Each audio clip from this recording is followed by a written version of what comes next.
Psychiatry for a Mad World. An extract from the book. Chapter 3. The First Session. Hugh was still dazed when Quark knocked on the door of his room in the morning. Hugh called her to enter, and Quark invited him to follow her for the first session with Dr. Zab.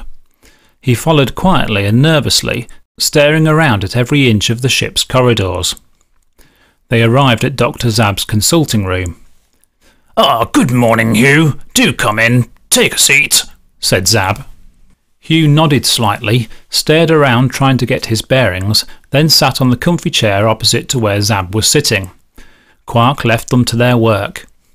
"So, Hugh, I hope you had a decent night's sleep. I expect this is all quite an upheaval for you, but I think when we get to know each other we will get on.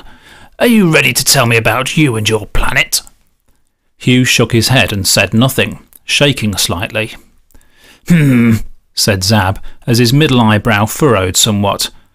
"May I say, Hugh, that you appear a little on edge. I guess this is understandable, but perhaps you could tell me if there is anything the matter." Hugh stared at Zab and in a trembling voice managed to make a few words. Please don't kill me." "Kill you?" said Zab. "Why on Zob would I want to kill you?" "Because you do. You... alien. You're an alien." "Yes, I suppose to you I am an alien. Do go on." "You're an alien in a flying saucer. Don't kill me. Laser guns, I saw it. I saw it before." Hugh was wide-eyed. Zab kept his calm demeanour. "Tell me, Hugh, what did you see?" "I saw you, killing people. Earthlings, abducting people, taking people away, doing experiments, removing their brains. Please don't hurt me. Please don't kill my planet. Please don't take my brain." "Hugh, I don't think that ever happened. What made you think we were going to harm you? Where did you get this idea?" "I saw it." "Where?" Hugh paused. In his unconscious, something was rattling around which wasn't fitting, but he wasn't sure what it was. Eventually he remembered where he had seen aliens before. Star Trek.